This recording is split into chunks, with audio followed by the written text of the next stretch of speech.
morning, everybody. Welcome to our March 8th residents meeting. All residents meeting is what we're going to term it from now on. Being brought to you from the Longwood Room at Village on the Green, and also being televised or recorded on Channel 3 for those who can't make it. Welcome to you too. Can you all hear me? Yeah. Okay, good. This is listed as a Chapter 651 meeting, and I think most of you know this, that it's a requirement of the Office of OIR in Tallahassee that governs CCRCs in Florida. Their statute 651 says that management needs to report to us quarterly. At Village on the Green, we've always enjoyed management reporting to us monthly, so this is not a big issue, but every quarter we designate one as a 651 meeting, and that's what 651 means to us.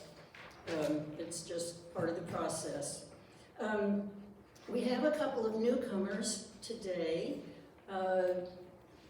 Della, is your newcomer here?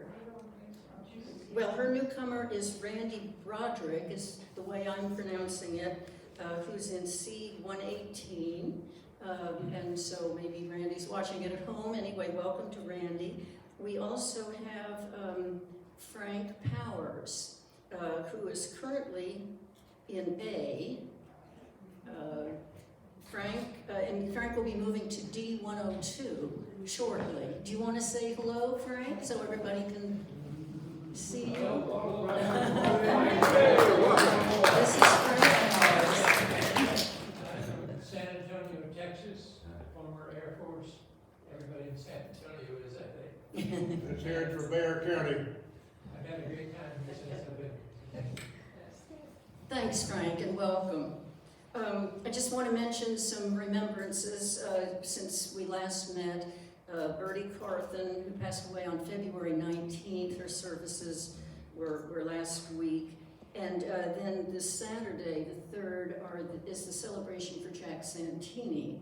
And that's in the Palm Court, and that's open to everybody. And it's at 2 p.m.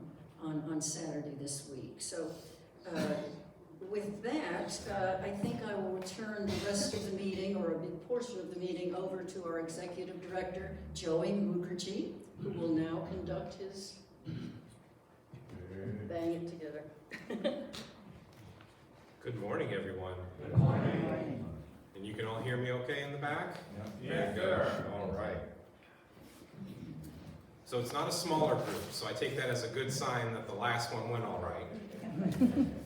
I always get worried when the crowd starts to get smaller and smaller.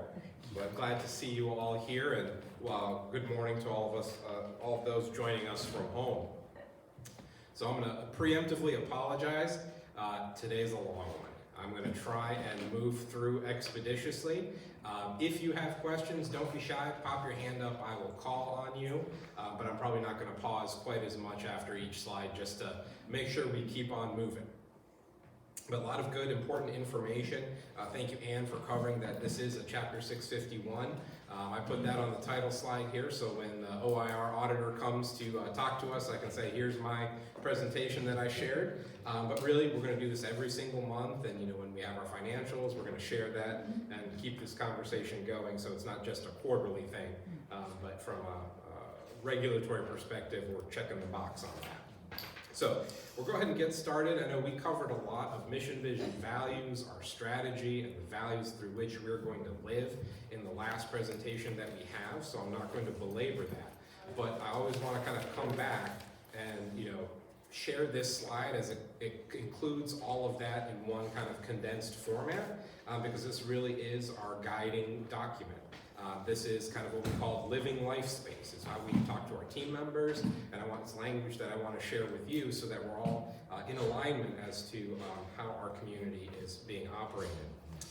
As I discussed last time, our big focus right now from a strategy perspective is stabilize. So we shared the balanced scorecard last time and reviewed how we did in 2022. Now we're going to use that same language, that same framework, and talk about 2023. How are we doing as an enterprise, and then how are we doing at Village on the Green, and then layer in our community updates throughout that. So, a quick reminder, our balanced scorecard. We're targeting 4 big items. We call them the big 4. Team member engagement, resident satisfaction, that's the net promoter score, occupancy, and then our finances, right? Those are our big 4 thing, or NOM, essentially, for the finances that we're looking at. But within each one of those big 4, the metrics that we are looking at kind of fall into these subcategories, right? Team members, the engagement surveys, retention rates, turnover rates. For the customer, net promoter score, the number of resident referrals, our CMS 5-star rating. Under occupancy, again, how many resident referrals are we getting? How many move-ins? How many move-outs? In terms of, are we managing our attrition? And then what are our occupancy levels throughout the various levels of living? And then for financial, our net entry fees, so entry fees coming in versus net entry fees paid out. Our net operating margin, take our total expenses, take your total revenue minus your total expenses, how much are you left with? Hopefully we're in the positive. And then when you you're looking at net cash production, you take your total net entry fee minus your net operating margin, how much cash are we adding to the bottom line? So those are the areas that we're looking at, and we're gonna kind of start peeling back the onion further and further. So last time I shared enterprise-wide what our Life Spaces goal. Now we're gonna kind of drill into Village on the Green. Where are we and what are we shooting for as a community? When it comes to team member engagement, that best-in-class target, 81%, is what we want to exceed in the future. Currently, we're at 75%. So our goal for this year is to increase that to 79% in terms of team member engagement. Net promoter score, best in class is 51. Village on the Green was 41. Our goal is to get to 45. Average IL occupancy, best in class 90%, currently 73.7. This is actually end of January, so I'll throw that caveat out there. A lot of our financial metrics are January, but then some of the other numbers we have are more current, so we've got February numbers, so I've got some updates on the occupancy there. Our goal for 2023 is 78.1. So that's an average because we understand we're gonna start January off lower and we're gonna build momentum and end December higher. So really we wanna end at 80%, but when you average it all out for the whole year, 78.1 is our goal. And the net operating margin, best in class. It's interesting they've broken out life care versus rental. We are not a rental, so I do not necessarily utilize that. But life care, 15% in terms of a net operating margin. Currently, from January, we're a negative 5%, and our 2023 goal is a 3.8%. So we're gonna delve into all of these a little bit more and talk about what goes into it and what are we doing about it. Any questions about that? As I take a water break already. Yes, ma'am. Will all of this be printed up later? Yes, ma'am. So the question was, will all these slides be available? Yes. I've been posting to Touchdown, and then this morning I realized the folder in Touchdown is not visible, so I need to fix that. But I have January and February slides up there. I'll add March, and then this afternoon I'll have Sue have a copy. So if you prefer a hard copy, she'll have copies of this as well. Thank you. This is I'm working on this till the last minute, otherwise I would share this with you in advance, but thank you for your understanding on that. So now we're looking at 2023. If you were to go back and look at the February presentation, you'd see the same exact table for 2022. So those who want to kind of look and compare can certainly do that. But this is for the entire organization, all 17 life plan communities. You've got your 2022 year-end statistic, the 2023 budget, or what we are targeting for, year-to-date, and then the year-to-date budget, and then year-to-date actual. So we're going to keep coming back to this every single month. I won't belabor it quite as much, but hopefully over time you can see the progress that we are making on these key metrics that we're tracking. Where I do want to point out, green, obviously, organizationally, we feel like we are doing well. Orange, there's a caution, alert, we need to keep our eye on that. And then red, those are the areas that we are really focusing on in terms of our efforts to improve our results. So, the red ones there, average IL occupancy across the organization, net entry fees, operating revenue, net cash production. These are system-wide figures that we're looking at. So we're gonna look now at Village on the Green for January. We're including all of Team Aqua, which is the Florida region. We've nicknamed ourselves that, or Zach, our regional vice president, has named us Team Aqua. He's very much a team sports guy, so we're going with it. I went ahead and put some arrows there for Village on the Green so you can kind of pick us out from the region. From team member engagement, shared with you we were at a 75, Net Promoter Score 41, CMS star rating 4. And maybe you can remind me, did I go into our rating change from a 5 to a 4 last month?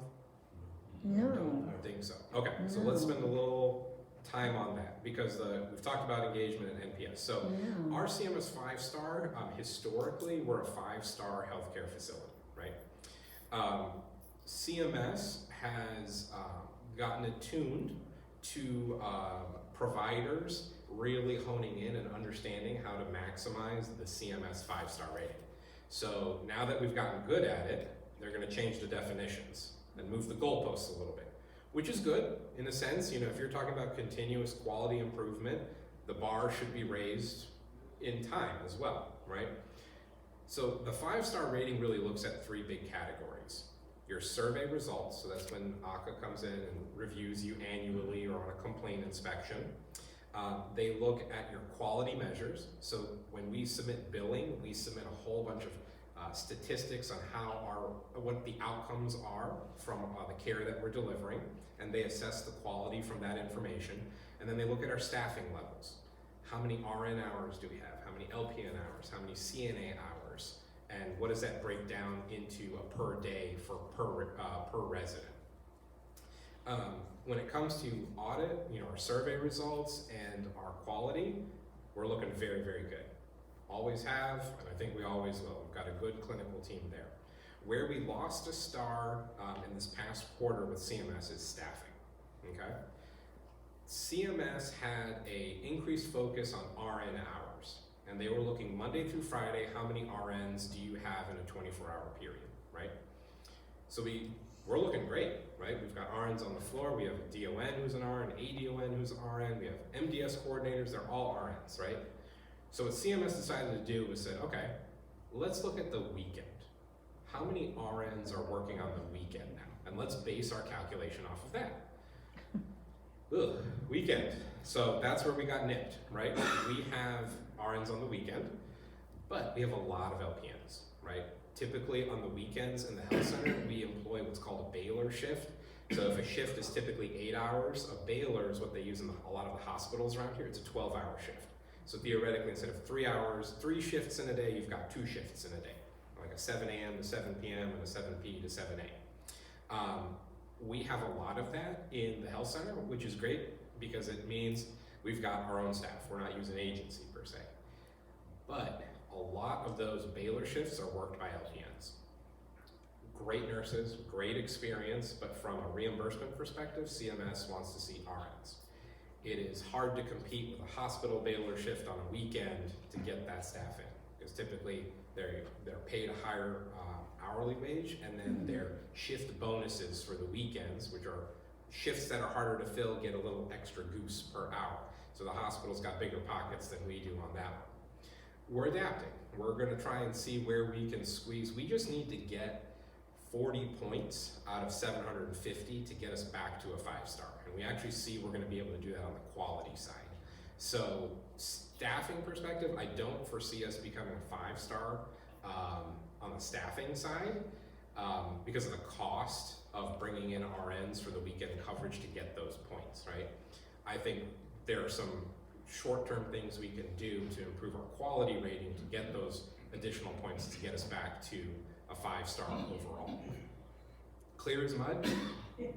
Okay. Sort of, So the goalpost shift, yeah. we get it. We got a new rule book. We're going to play to it. And if I know Missy and Nikki well enough, they are going to do what they need to do to make sure we're getting back up there. Does not jeopardize our gold seal rating in any way. But it is, I'll tell you, they got a chip on their shoulder when they saw that. So those ladies are working hard to make sure we get the credit we deserve with that 5-star. Organizationally, LifeSpace has said you're not going to chase 5-star staffing. we're chasing 5 stars, but we're gonna do it through quality and we're gonna do it through our survey results and not buy it with staff. I'll take a shot at some other facilities, some for-profits, they buy it, right? They just buckle down and they can't get it on quality, they can't get it on survey results, they need the staffing star rating to help buoy them up, because really, if you're a 1 or a 2 star, there's negative financial consequences for that. You get less reimbursement, you get surveyed more often. The more surveys you get, the likelihood of you getting more tags is there, and that brings in surveyors more often. So you really do not want to be a 1 or 2 star, otherwise you start getting the stick from ACA and CMS. So. Occupancy for Village on the Green is in the green because we are ahead of our budgeted forecast for January. Higher levels of living occupancy is doing fantastic, 96.1%.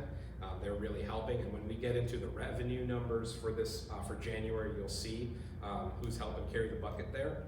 Overall net entrance fees for January is negative because we paid out. We didn't have any move-ins, but we had people owed refunds, so that's why that's a negative $544,000.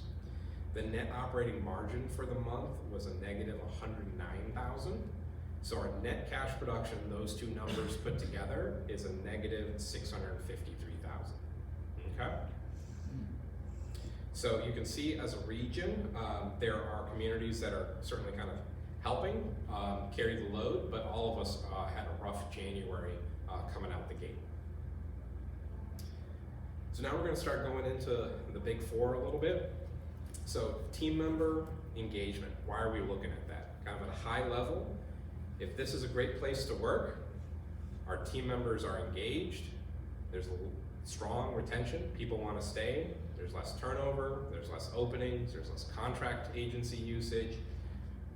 Hopefully that translates to this being a great place to live for our residents. So that's why we have this focus on team member engagement. When we look at where we are for Village on the Green, 75% year to date. This is really August 2022's number. Our goal is to get to 79%. We survey the team members twice. We're actually in the middle of a survey period right now. Retention, this looks back 12 months, a rolling 12 months. So this is January 2023, looking back to January 2022. 71.8%, our target's to get to 73. And then our turnover, 39.8, we want to get to 35, okay? So when we talk about engagement, there's a lot that goes into that. Essentially, I boiled that down to kind of like 6 main categories. Communication, right? How often am I in front of the residents? The team members. How often are directors? What's the quality of that communication? Is it small group? Is it one-on-one? Is it positive? Is it constructive? Expectations. Are we setting forth expectations clearly for our team members to be able to meet that? Are we holding people accountable? Are we managing to performance? Their relationship with that leader. So do they have a positive relationship with their manager, with their supervisor? Because most people leave their job, not because of the customer, not because of even pay, but it's because, you know, my boss is a jerk and I don't want to work for him. Growth and development. Is there a horizon out there? Some people aren't looking for that, I get it, but there are people who, you know, especially our young team members, they want to know how can they grow in their roles at this organization, but also how can they grow in general? Because a lot of positions, I say, are unique to our community and probably don't translate to another job per se, but how can we equip them to take that next step? And maybe that's not with us, but they are going to be successful. And then we want to recognize and reward our team members, right? We're asking a lot, we're setting expectations, we hold people accountable, we're asking them to grow and challenge themselves. How do we acknowledge that? How do we support that? So those are kind of the key factors that we're looking at when we are talking about team member engagement. So as I said, we have a survey that's going on right now. I think we're at 39% participation so far. We're trying to get to 80%. I'm gonna call culinary out. They're only at 14% participation. So when you are in the dining room, go ahead. Just like we ask you to take the survey, ask them to take the survey, right? It's online, it's quick, it's like 5 minutes, boop, boop, boop. All those kids are on their phone anyways. They should be able to knock it out real quick, right? We want that feedback, we want their comments, just like we get that from you. We're gonna use this to assess going back a slide, how are we doing in these areas? What are the top priorities? We develop a plan specific to 1 or 2 or 3 specific things, work that plan over 6 months, we take another survey, and that's that continuous quality improvement process that we're talking about. So go ahead, ask them if they took it. So now turning our attention to the kind of the net promoter score, that second of the big 4. So kind of tying back to the team member one, if the team members make this a great place to live, what does that mean? You're having a great experience, it's personalized, it's curated, it's unique, it's a high quality experience. If all of those things are true, we generate resident referrals, right? You are happy to talk about this community to your friends and you want them to come join, you want to bring them to dinner, you want them to be a part of this experience. So when we look at our scorecard, we talked about the 4 stars. We're going to put that in an orange because we really do want to be a 5-star. Net promoter score 41 on a target of 45. Resident referrals for January was 13. I'll share with you the February numbers shortly. I always do kind of give the team a pat on their back. You know, they put the 41 in red. It is the second highest in the organization. We've got one community at a -3. So, you know, we got to take credit where credit's due, but, you know, we also need to focus on what we need to improve on. But you can't, you know, by that recognition and celebrate, we started out pretty strong too, so we can't throw the baby out with the bathwater. So resident survey, that is coming up. That's going to be April 3rd through the 14th, okay? Our first score was a 26, that went to a 30, then that went to a 41, okay? Please participate, give us that feedback, it is very valuable. My commitment to you is to take that feedback, share the results with you, and the plans, right?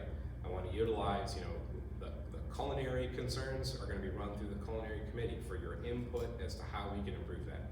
Plant concerns, same, we're going to use the plant committee. We're going to utilize our resident council and that kind of democratic body to give us that feedback, utilize your experience to hopefully make this a team effort and improve our results.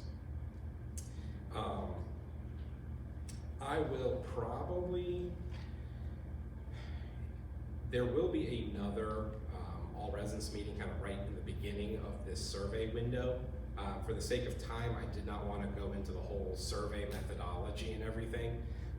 I may commandeer one of my Java with Joe sessions and turn that into a survey methodology thing because there's some science in it that you should know, you know, what score means what and how it impacts the community because I think that just empowers you when you select a number. You know, an 8 is very different from a 9 and you should be aware of that as to what that means so that you can make that decision to say, yeah, you know what, I'm sending the message of the 8 or no, I really do intend to send the message of a 9 versus a 4, which is a whole other thing. So we'll get into that probably at a Java with Joe so you can understand the methodology of how this works going forward. Last month, oh, yes ma'am. Are these surveys in-house or do they go to LifeSpace? The question is, who basically are these surveys done in-house? Do they go to LifeSpace?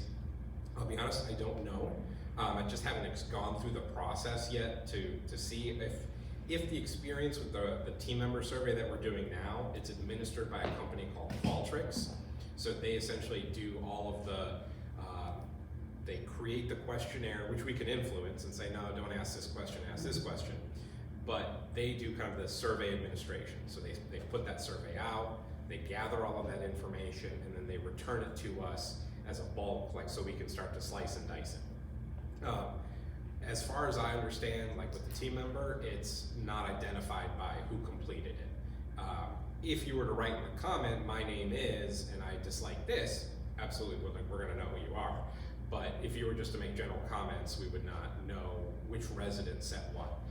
We see participation, so that kind of helps us during the campaign, like with team member participation. I got my report this morning that said, you know, 39% and which departments were at what level, so I could then focus my attention to get the participation going. So does that answer your question, ma'am? Well, it doesn't, but at least give you a little bit of a sense. So I'll find out how exactly all of that works so that I can speak to it at another time. So last month we talked a lot about happy or not. and that system and how it works and how we use it. So kind of want to keep that commitment. We're coming back to you. If you remember last month, we were at 82 for January. February is a 79, so we saw a little bit of a dip there. I will say huge amount of participation, so thank you, thank you, thank you. We're seeing a lot of participation in the Oaks as well, really in our AL environment.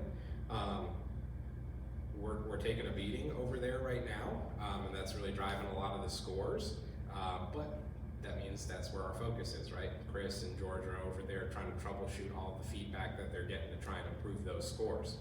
So please keep that feedback coming. So this chart, it's essentially kind of an overlay.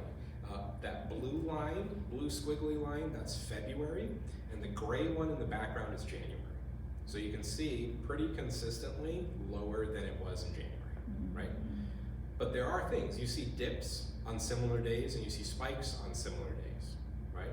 That's where this information comes in handy for us, so we start to see, all right, we've got a menu cycle, right? What menu items are hitting on those days? We're starting to see, okay, on the 6th, the menu items that we have, maybe we need to take a look at those and mix that up. Residents aren't really liking that. But whatever we're doing on the 22nd, they love that. That is pretty consistently being rated very well.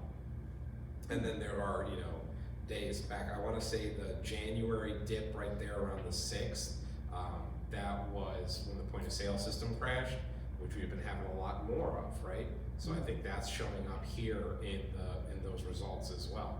So we're, again, this system, we look at it, we can see it by time, we can see it by venue, by meal. It really gives us a lot of information, and I'm pushing the team that the Net Promoter Score, that's a twice a year check-in, right?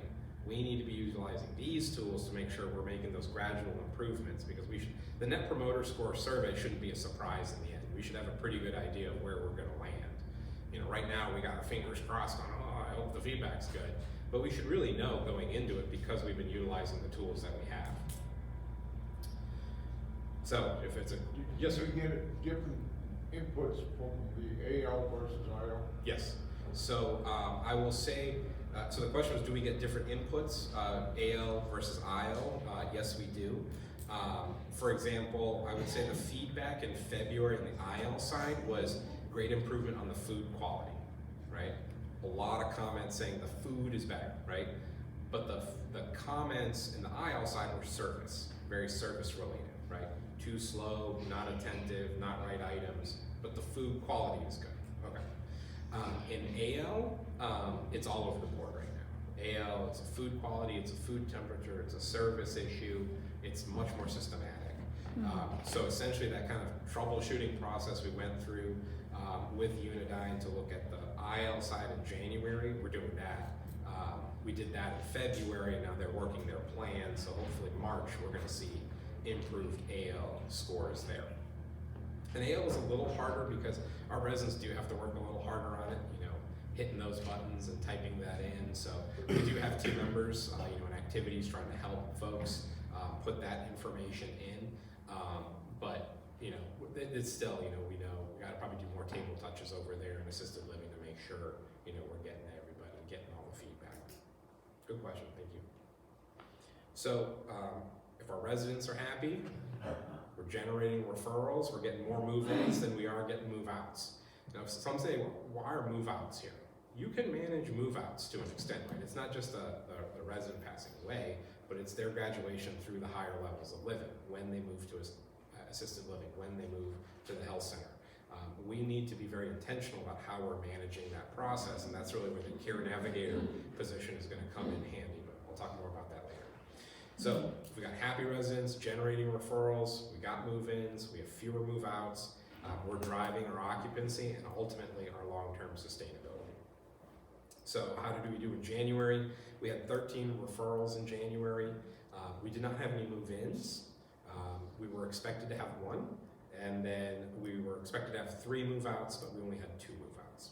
So average occupancy 73.7 for January. Switching gears to February a little bit, we had a deposit, we had 2 move-ins, and we had no move-outs in February. So starting to build a little bit of momentum there. March is going to be busy. We have 7 on the docket for March. We are trying to make sure they all close in March right now.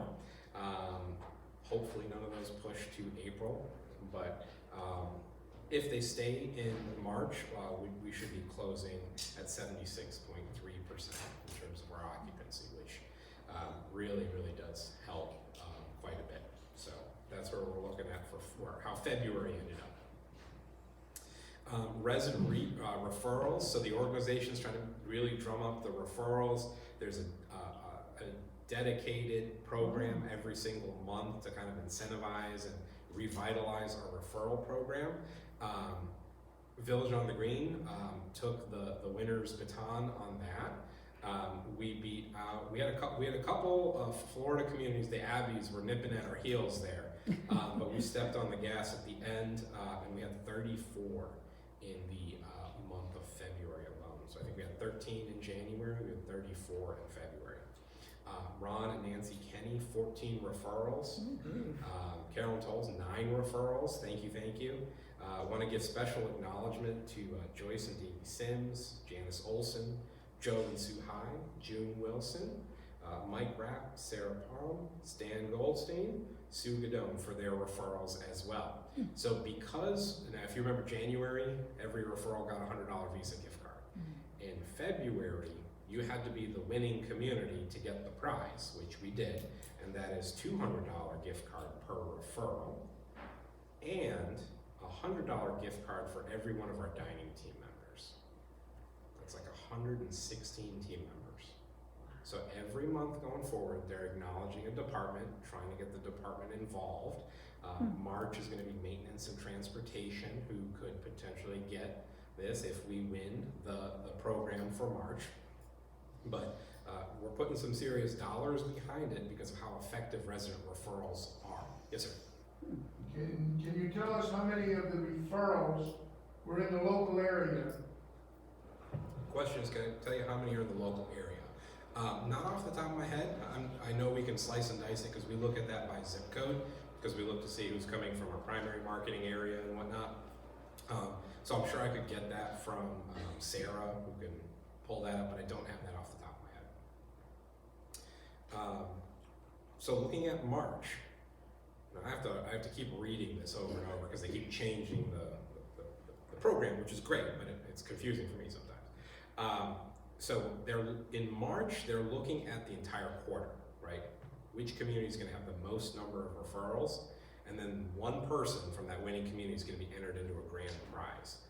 That grand prize, I think, has a value up to $2,000, and it's like a choice of a porch, front door makeover. There's like a wine club you could be a part of. There's a flower club you could be a part of. There's a whole bunch of stuff. I think that's in your door hangers. If that has not gone out already, there should be some brochure about that.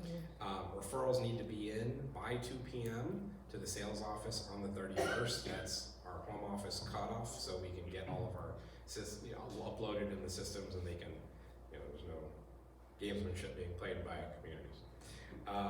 This is for new referrals only. So we've had a couple residents give us referrals, but that resident or that prospect is already in our system from a previous contact that we've had.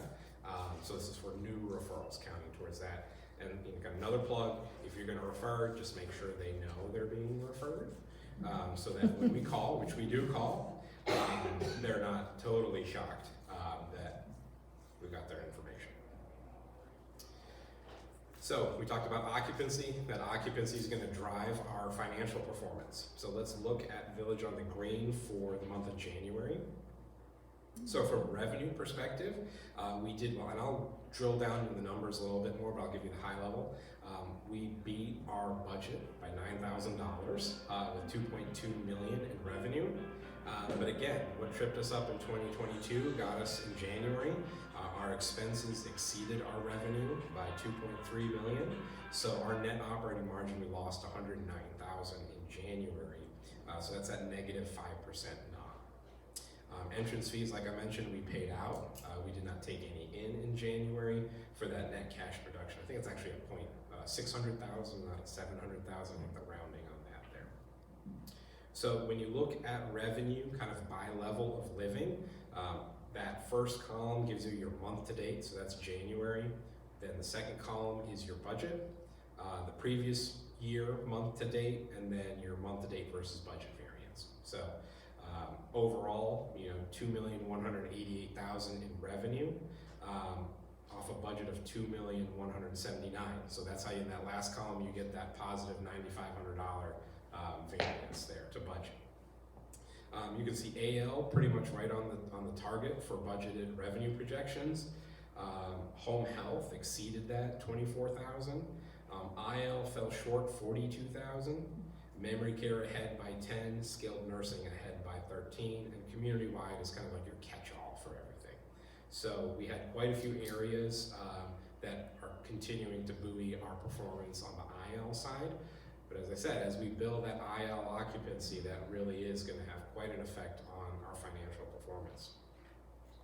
Shifting gears to expenses. So our expenses, it's the same column structure. Month to date, $2,297,000 in expenses on a budget of $2,208,000.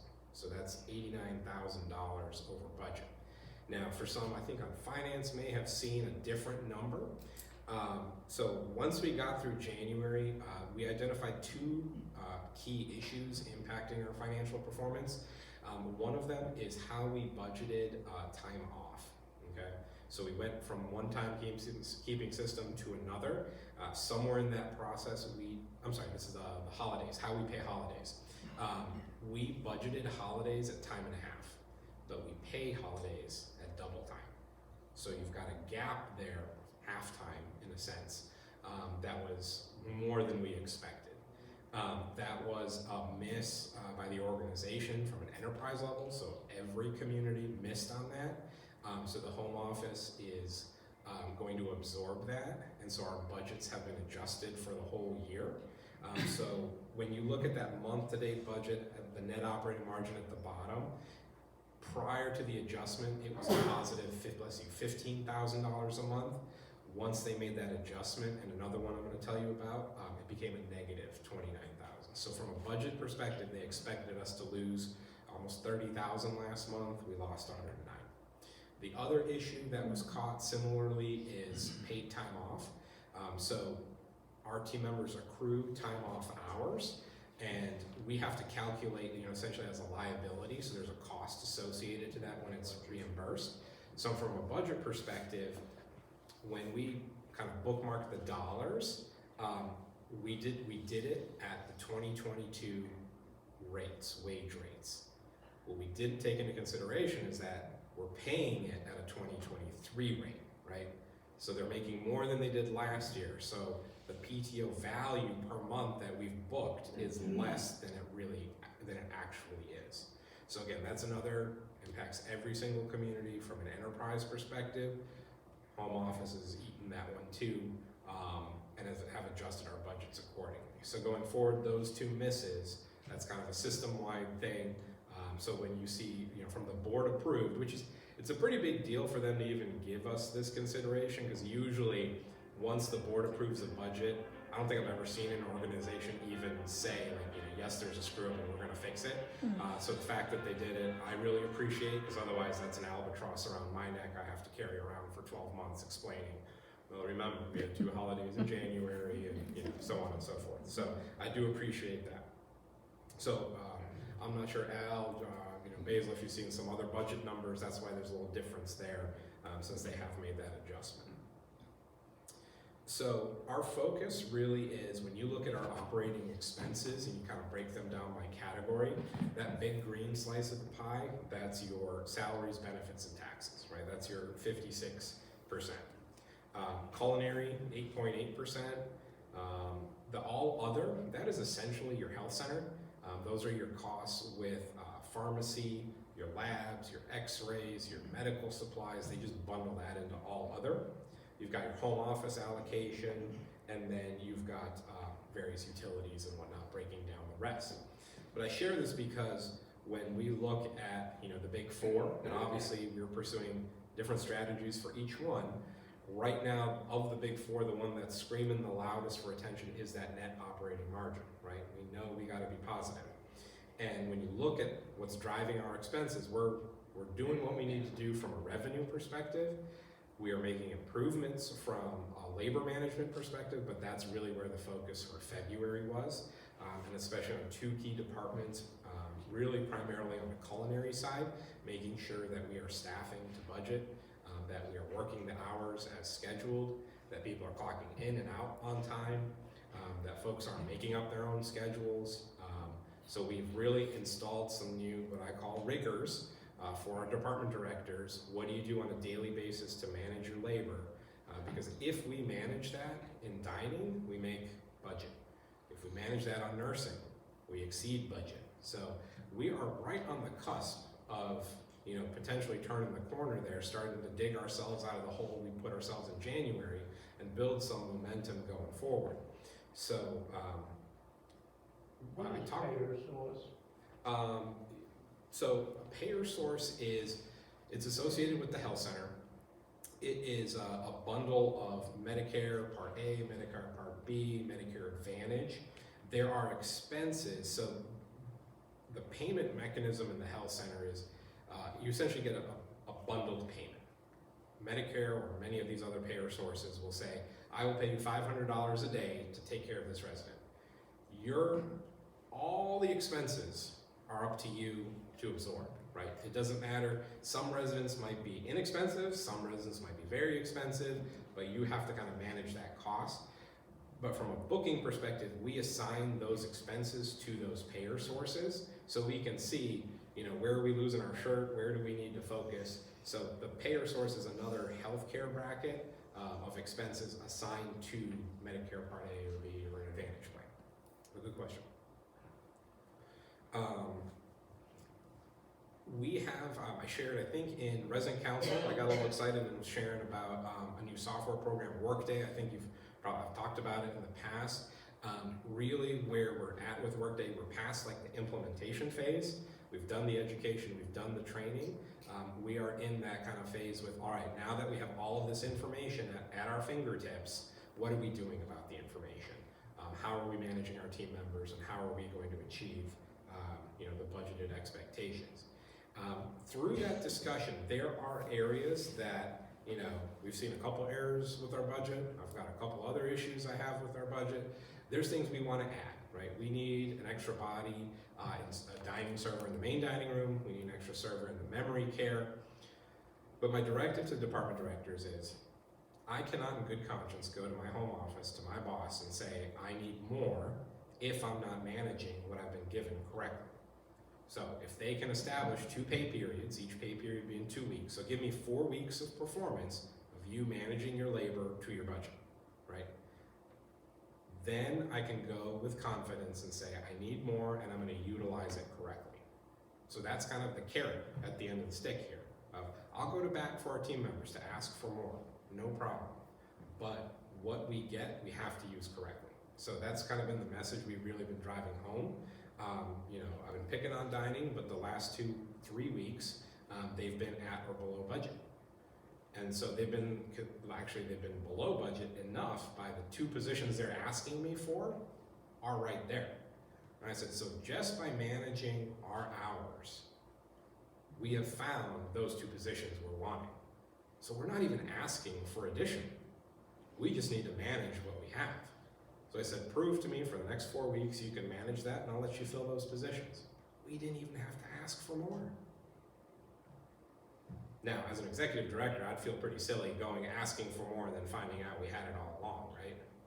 Because if we ask for more, what does that drive up? Your monthly service fees, right?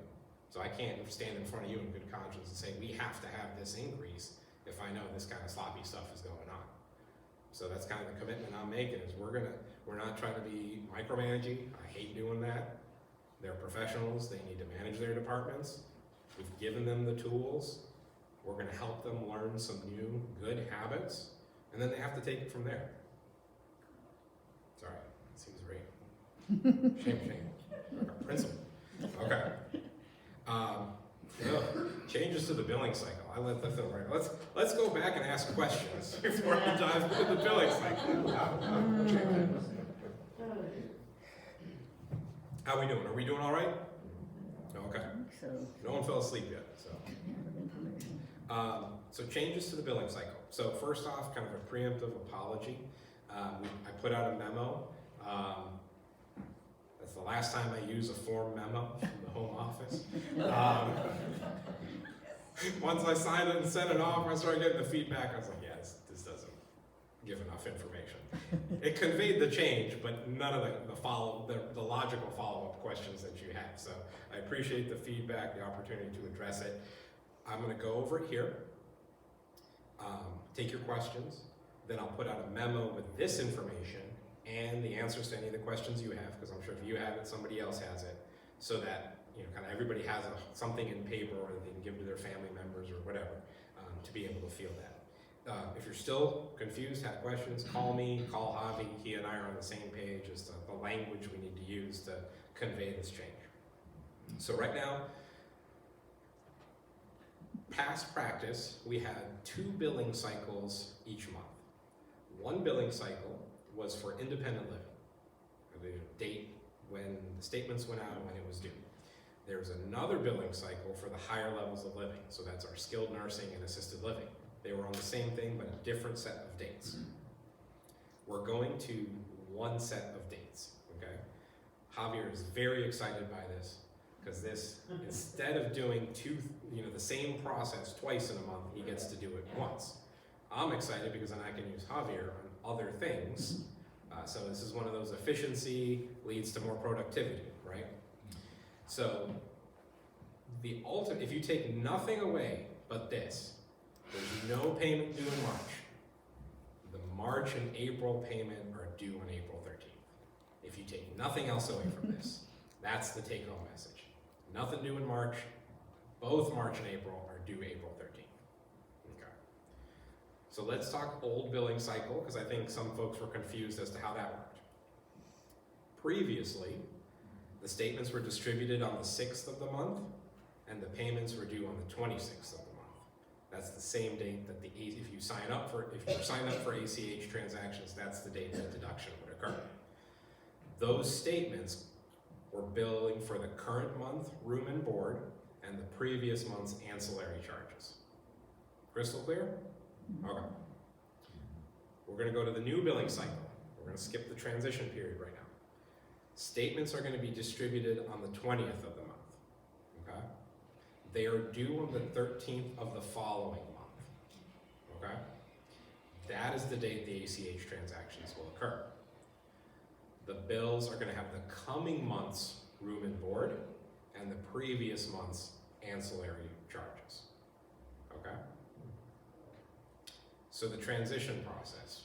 I'm going to kind of walk you through what we did in February, what we're doing in March, April, and May.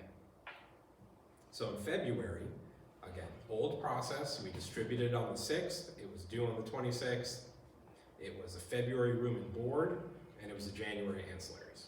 Okay? March, so now we're going into kind of a transition period. It's not quite the new process, but it's not quite the old process either. So the March statements distributed on the 20th of the month, March 20th, not March 6th. So it's coming out later. It is due April 13th, not March 26th. So that's when that first slide is, if you take nothing away, there's no March payment because it's now moved into April. So that payment has been pushed back. The statement in March is going to have March room and board, your February ancillaries, and your April room and board. Okay? So now April. Distributed on the 20th, due on May 13th. That's going to have May room and board and March ancillary charges. May, distributed the 20th, due June 13th, June room and board, April ancillary charges. Okay? Clear as mud? Okay. So I'll have this, so you have it in paper form, so you can look at, it is March, when's my statement coming, when's it due, when's my ACH happening, okay? So this gives us a lot of efficiencies. Does it move things up for us from a financial perspective? Yes, that will help us close our financial statements faster. We've got all these great software tools now that can give us numbers like this.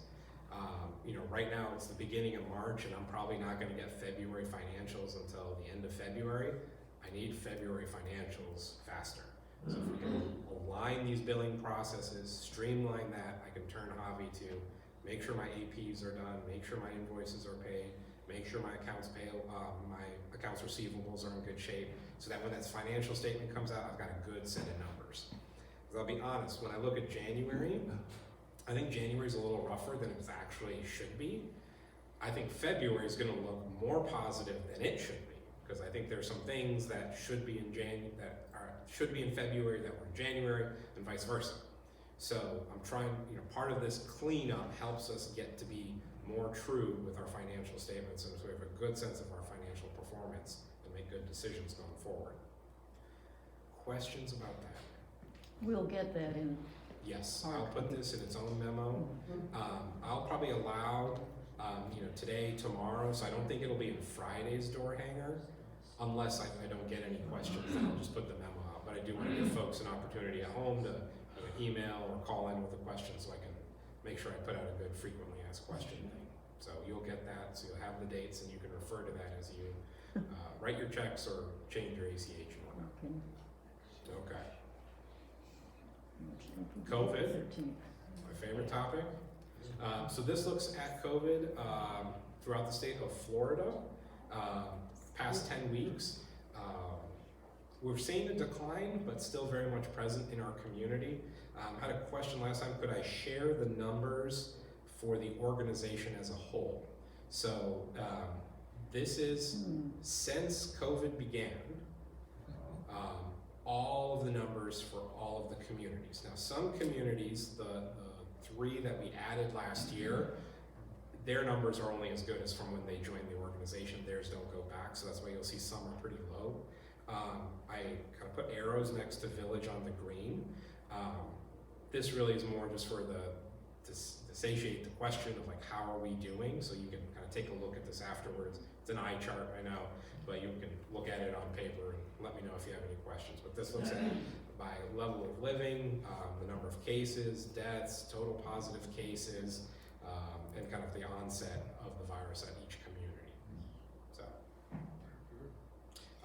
yes ma'am. I understand there are now current cases over at assisted living. Yes, so right now we have 4 cases in assisted living. I'll be honest, we have our next round of testing Friday. We're probably gonna have more cases in assisted living. There's always comes that lag from when you identify that initial outbreak and then you do all the testing and then you wait that incubation 3 to 5 days and then you'll see a little bit of a spike after that. So we've put our precautions in place for assisted living residents. There's just gonna be probably a little bit of a lag before we start seeing, a lid being put on those cases. Projects, the irrigation wells, we're waiting on an inspection to call that done. But tie-ins with electrical and everything have been complete, so we're excited to have that. The LED lighting crew will be back on campus, I think this month, to finish the swapping out of the old incandescent fluorescent bulbs with the new LED lighting. Both of those items are going to help our net operating margin because our operating expenses should drop significantly from those 2. DS Landscape, so Trimax on their way out. DS begins April 24th, and that's going to be our routine lawn maintenance contract. They're also going to be the ones to do any specialty cleanups, tree trimmings, new plantings, things like that. They're a full kind of in-house firm, but the contract is for that routine lawn maintenance. That's going to save us $5,000 a month right there, just making that. And I anticipate much, much better service. Trees, also trimming trees. Yes, trimming trees. So the palm tree trimming is included in our maintenance. The regular tree trimming is an additional cost, but they're the ones who also handle that. One of their subsidiaries, Foxtail, is going to be handling the fertilization, the weed control. That's not something we have done. So it's something our grounds desperately need. Foxtail actually is gonna begin in March. We got that contract done a little bit faster. It does take time for those treatments to really take hold, but we should see an improvement in our sod, in our grasses, in our shrubs, our crepe myrtles, just from these treatments being done. They follow all of the water conservation laws as to when they can fertilize, when they cannot fertilize. They do different treatments throughout. They're gonna handle fire ant treatment. I know we have ant issues in general. Dino is helping on the sidewalks and things like that. But if we're managing it in the grounds on this campus as a whole, we should see a drastic improvement on that front as well.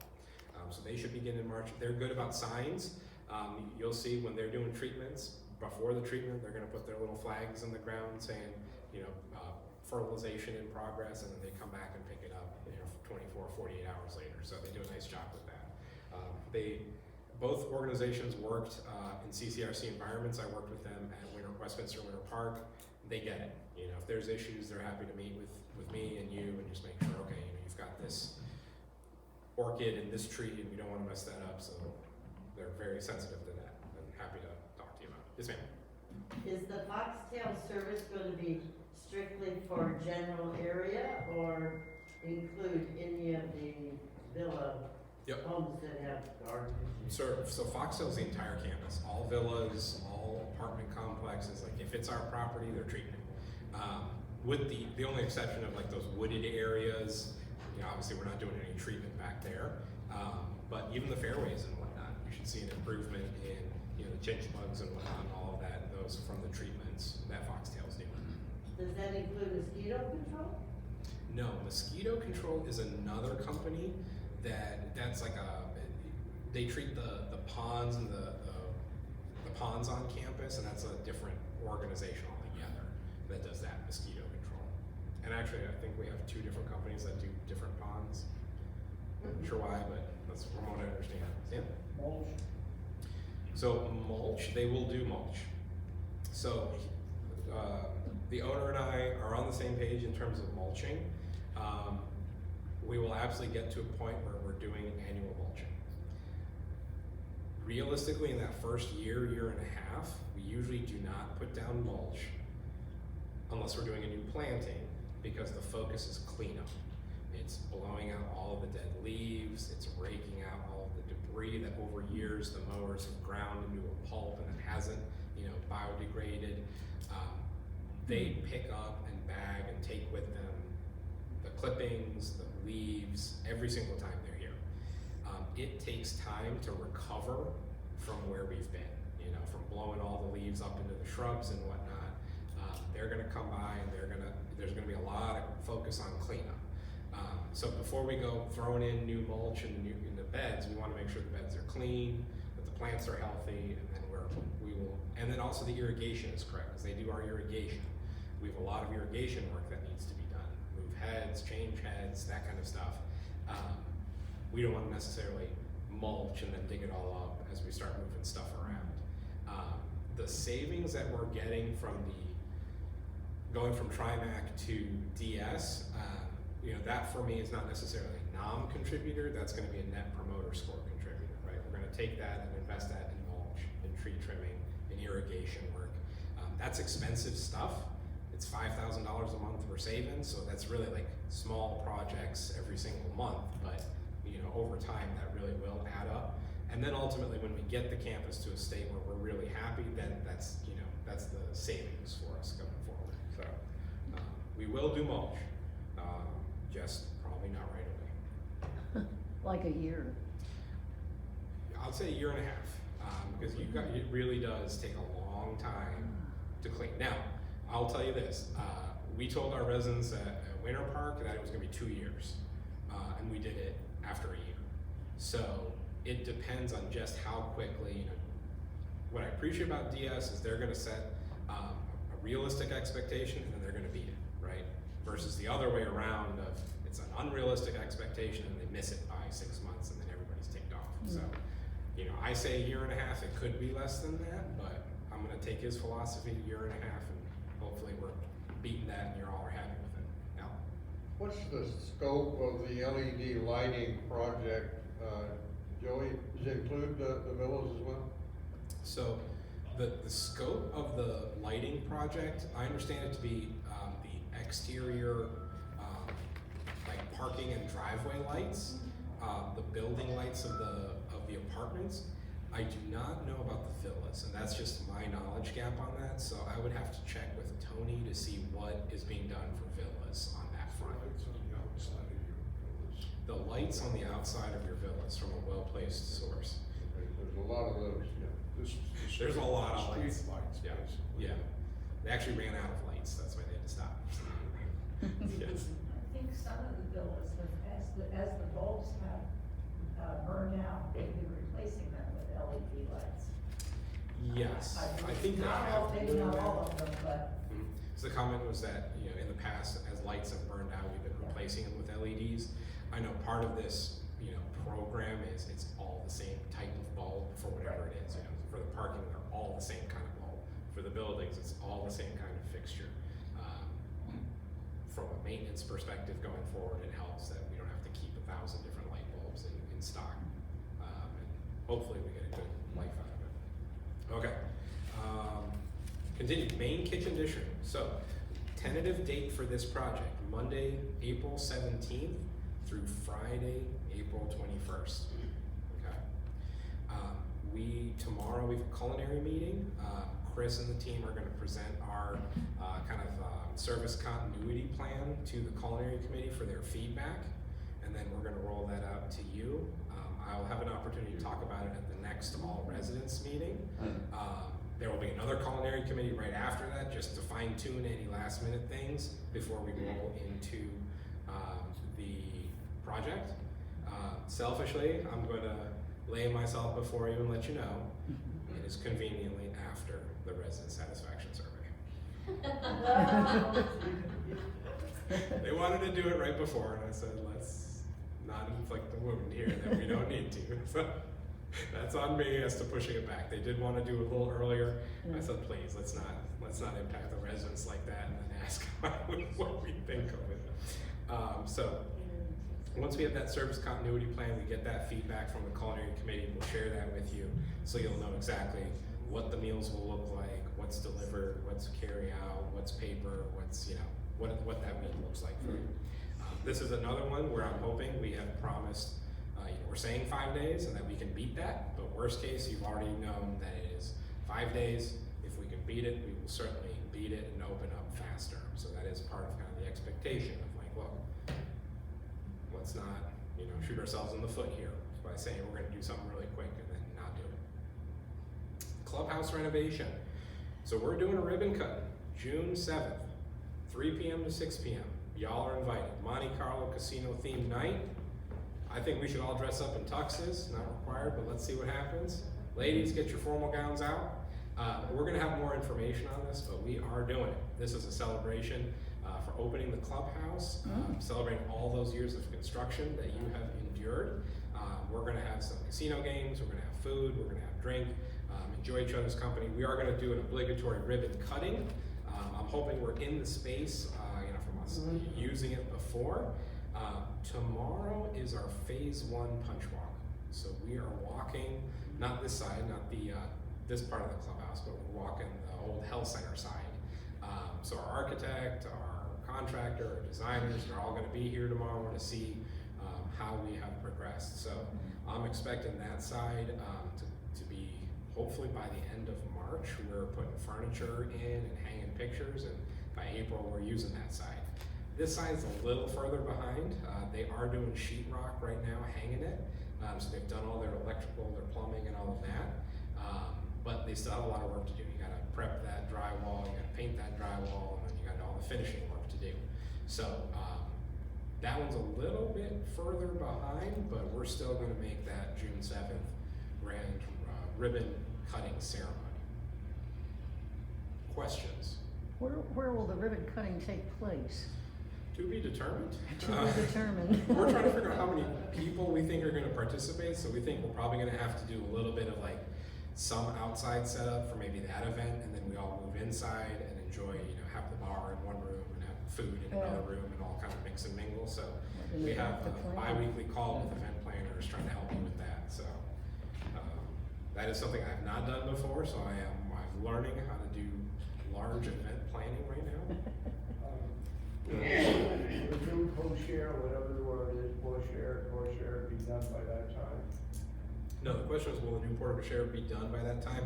That project, that's part of that entryway project, and that's the one that has really gone back to the drawing board because of the information that's been shared as to what we can and cannot do with the 17th fairway.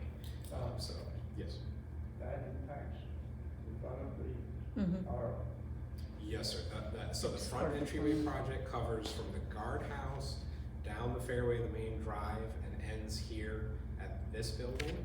And it involves a reconfiguration of this portico share, the parking here, the service yard, basically service yard up to the guardhouse is the scope of that. So the current construction does not include the portico share. Yesterday at Plant, we clarified some questions about vendor work hours, so I just wanted to share that with you. In talking with Tony, what the practice is, Monday through Friday, 7 a.m. to 5 p.m. Saturdays, 8 a.m. to 3 p.m., and Sundays, no work. So this is the communication that Tony, I'm expecting him to have with all of his vendors, because I understand our vendors have been working some long hours. Which in one hand I do appreciate because they're getting these units turned and ready for us, but on the other hand, we are in your home and we need to be respectful of your quiet times. Exceptions, vendor can ask for it. It's got to go through Tony, and then the residents in a building need to be notified, and that plant committee rep needs to be notified. What I told Tony offline was when it comes to an exception, like if a painter wants to paint on a Sunday, okay. Couple hours, I'm good with that. If the tile guy wants to chip up a floor on a Sunday, no, we're not doing that. So exceptions within reason, low noise, and really I expect him to kind of run them through me until we get to a good rhythm on that. Joey, Yes. regarding your schedule, There are a couple events that are important around here that would take place before the grand opening.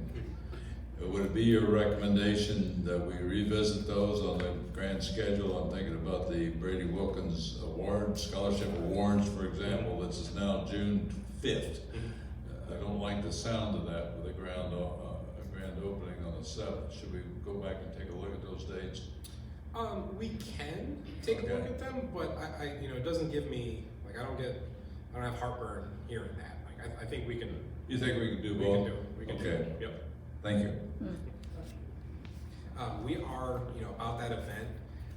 It's a big event, and we are going to bring in help for that. So, we're leaning on Unidyne to come in with their chefs and their cooks to support our team members. It's not like, hey, do your normal work and do a huge event at the same time. So, I saw firsthand at the Waterford with the groundbreaking that they did there. The Waterford team very much involved, but they brought in a lot of help to make sure that that event went off without a hitch. So we should, we don't want to impact the residents by doing something like an event like this. Joey, historically, we started at 7:30 in the morning. Historically, I don't mind starting at 7, but there may be some feedback that says, Okay. why 7? Why not sticking at 7:30? Just a heads Sure. up. Comment was for those at home. The start time was 7:30. Part of me even having this discussion is at least you've seen it and we can have that discussion. So if it needs to be 7:30, we can revisit it. But I just want to make sure. I think it was a little loosey-goosey as to what we were even working on. So based on yesterday's discussion, that's what we came up with. So let your resident rep know if you got feedback on that. Housekeeping, important to note, Sharon is no longer with the organization.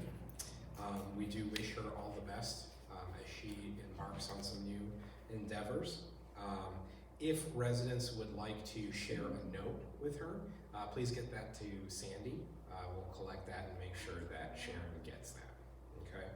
In the meantime, Tony is going to be taking a very hands-on role with the housekeeping team.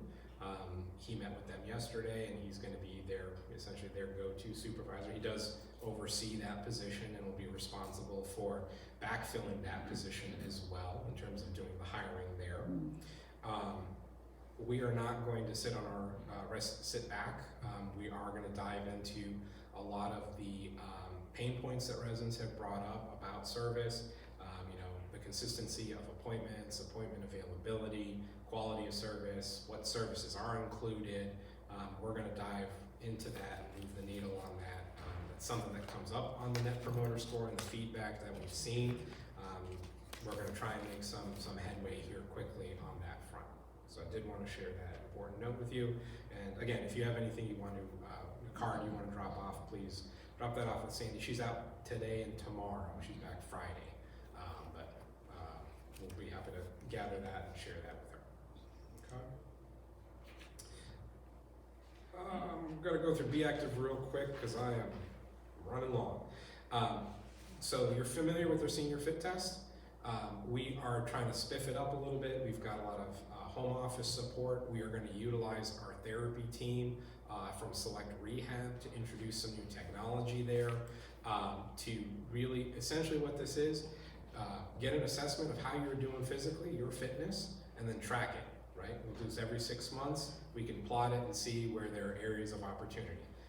Does your balance need to be improved? Does your core strength need to be improved? It's just data input, analysis, and then information for you to be able to do your feedback. March 22nd is kind of this kickoff for the new version, 9 a.m. to noon here in the Longwood room. So welcome you to come and check that out. I understand we're going to have some help from the UCF students. I think we're trying to see if we can get the mascot here as well to cheer our team, our residents on in their assessments. So please come and check that out. Do want to kind of alert you to an issue that some residents have brought up about increased number of scam phone calls they've been getting. This particular issue is very aggressive scammers threatening that you will lose your Medicare if you do not divulge your personal information. Medicare is not going to do that to you, right? So please do not divulge your information. If you're in doubt about the validity, there are 1-800 numbers for CMS, Medicare, Medicaid that you can call to verify. They'll probably be on hold forever, but eventually someone will pick up and answer those questions. But they're not going to call you. You're not going to risk losing your Medicare if you don't divulge your Social Security number over the phone. They're mean, they're calling a lot, they're aggressive, so just heighten. Anything I missed on that? Okay. So our next meeting, April 12th, right here in the Longwood room, and I will turn it over to questions. Yes, ma'am. Then you're not allowed to come anymore. There is no gift card for most questions. Well, I might be remiss in that my information is not old, but a couple weeks ago, we had no secure box to put our paychecks in. Not paychecks, I'm sorry, Oh. our monthly checks.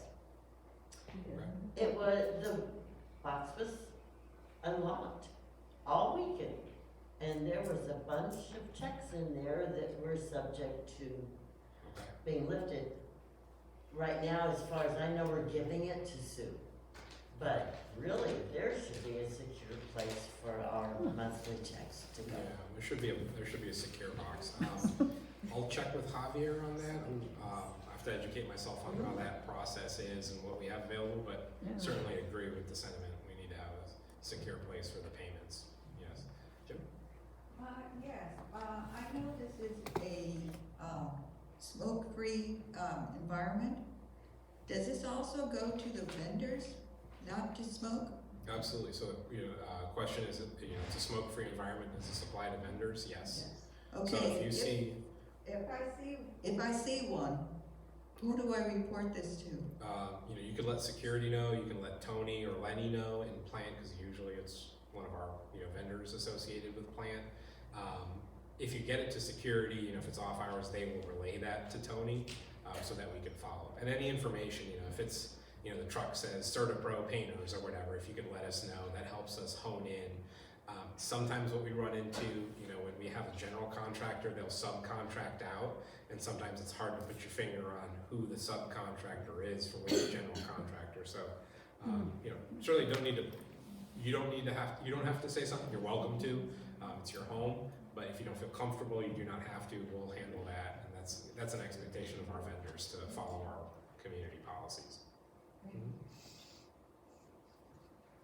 Yes, sir. Joey, when will the outside of apartment windows be cleaned? So that came up at plant. Clarify that the program is once a year. We have a new vendor who is coming in to handle our commercial cleaning, and they also offer window cleaning. So we're going through the process of just getting some quotes on that. That's probably something Tony and I need to hammer out. I've seen it where we do all the windows, over the course of a week, and there's guys all over cleaning windows. I've also seen it where we do, one building every month, and so over the course of the year, I don't know what we've done historically. It sounds a little loosey-goosey, so nothing. So I probably just need to get with the team and figure out what we're doing and, make sure we're good from a budget perspective, and then go from there. We'll roll something out and share with you. We'll get plant feedback and then roll that out. But it's something we definitely have to do. I'm just not sure how we're going to do it just yet. Tony mentioned it would probably be in the summer. Like Probably in the summer. June timeframe. Okay. And I do, the last community I was at, they wanted it in October, November, before the holidays, so they could put all their wreaths in the windows. If that's the feedback, I'm fine with it. Or some would say, I don't want it in the summer because it rains 10 minutes later. We can be flexible on that. Well, we can do one, the person who has problems with it in June, get one. There we go. Here, we can do something. So we can be flexible on that as well as to what your preference is on that schedule. Yeah. Okay. All right, so I will get these slides to Sue by this afternoon. If you want a hard copy, I'll fix that touchdown so you can see them online as well. But for now, I will turn it back over to Ann.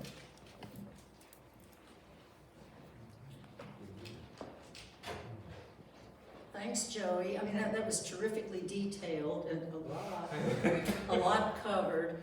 I think what I'm going to do is ask the council members who are present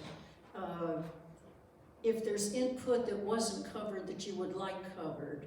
For instance, we have finance. Al, is there anything that you especially would like to add? There was so much detail that went on. A whole bunch of our council meeting had to do with culinary, and I think Joey pretty well covered that and the problems.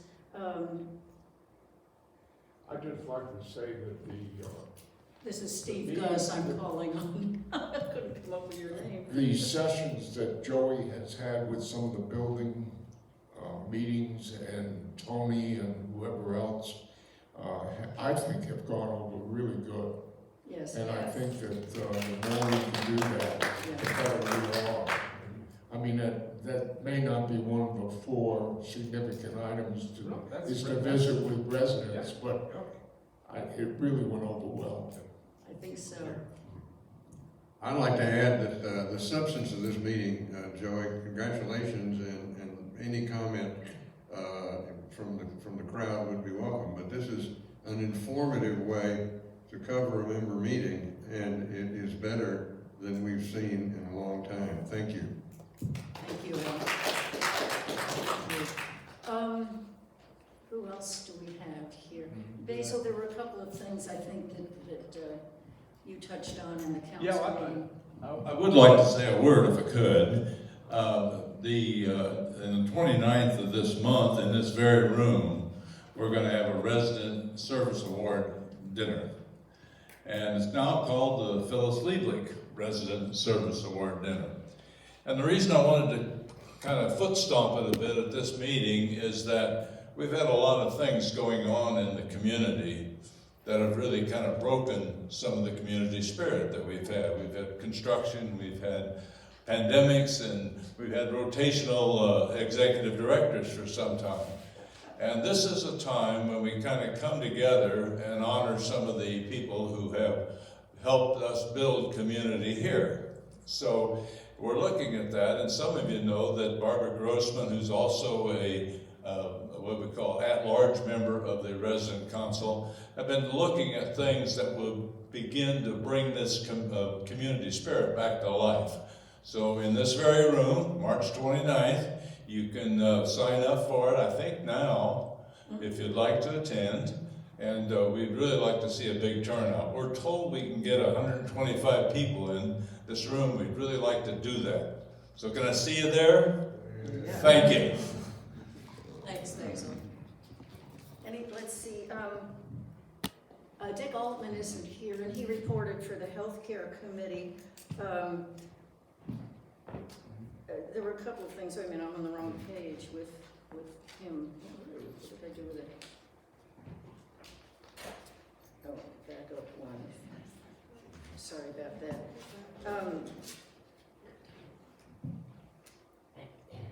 He mentioned that,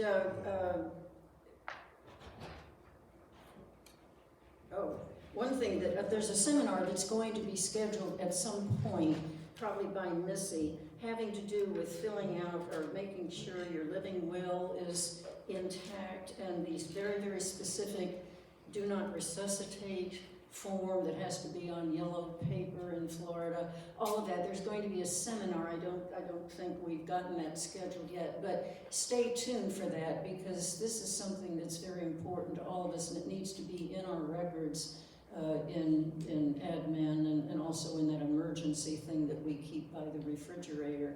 So when that comes up, check that out. Let's see. There were the other ongoing problems of the healthcare committee, and somebody to handle our first aid. All of that still pending. There was a question about validation for a massage therapist.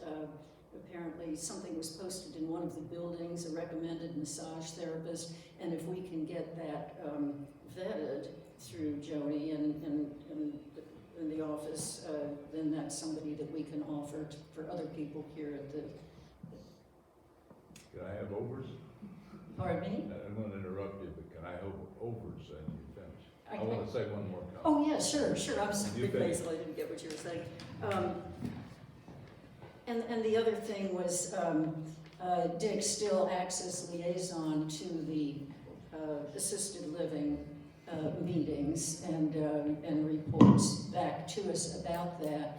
But things that come up that are specific to assisted living are handled at assisted living. Our job is to just make sure everybody in assisted living knows that they can participate in social activities here at campus-wide. And he wanted to make a point of that. And I think that's about everything else except what Basil's going to now say that I think has been covered. I kind of forgot this, but it's a dot I'd like to connect. I somehow have ended up being the promotional agent for Life at UCF. That's a series of learning, it stands for Learning Institute for Elders, LIFE. And next week, Kathy Lieblich, the daughter-in-law of Phyllis Lieblich, for whom our Resident Service Award is now named, will be a speaker. Now, we have a time when we could come to that meeting next Tuesday morning, and we can take guests, but we couldn't overfill the bus. But if there's anybody that would like to experience a life session, the bus leaves at 7:30 next Tuesday morning, and one of the speakers has a direct connection. The daughter-in-law, Phyllis Lieblich, Kathy Lieblich, will be one of the speakers. So if you'd like to do that and like to maybe shake hands with Kathy, it's a good opportunity. Thanks so much. Yeah, Stan. Yeah. There's been a comment made that if you look at the Community Act, a lot of the bios information is missing. It may be done intentionally, the people want to keep it that way, but we're going over and contacting people. It's handy to know what people's backgrounds are. Sandy, Randy, there's a name here. Randy Broderick, and Randy is a female, not a male, and her background is in sign language interpretation, which I find is interesting, and we're adding that to her bio. The word I'm trying to get out to everybody, if your bio is, you'd like to add to it, to share with us what your background is. It helps us as we go and look around for help on committees and to do things like that. So with regards, check your bio, and we're trying to track down how this bio information exists. I think the original form is handed out at the closing, and however, it's at the beginning of a person's attendance here, so it may go wayside. Anyway, we'd like to get the bios up to date and as much information to share as possible. Thank you. Just one last thing, we're trying very hard to find ways to reach out and bring our new members into the community, and that is one, the bio thing on the Touchtown app. Another is the custom that we've had at Village on the Green for many years of writing an introductory letter or note that appears in Green Horizons. It's usually handled by the building reps. Doesn't have to be done by the building reps, but it would be their responsibility to see that nice gesture is made, just to welcome your newcomer. You usually stop by, talk to them, find out, where they came from, how many kids they have, what their interests are. It's just one more way of us getting to know the newcomers, and so please keep that in your heads, building reps, and maybe we can bring that back to life.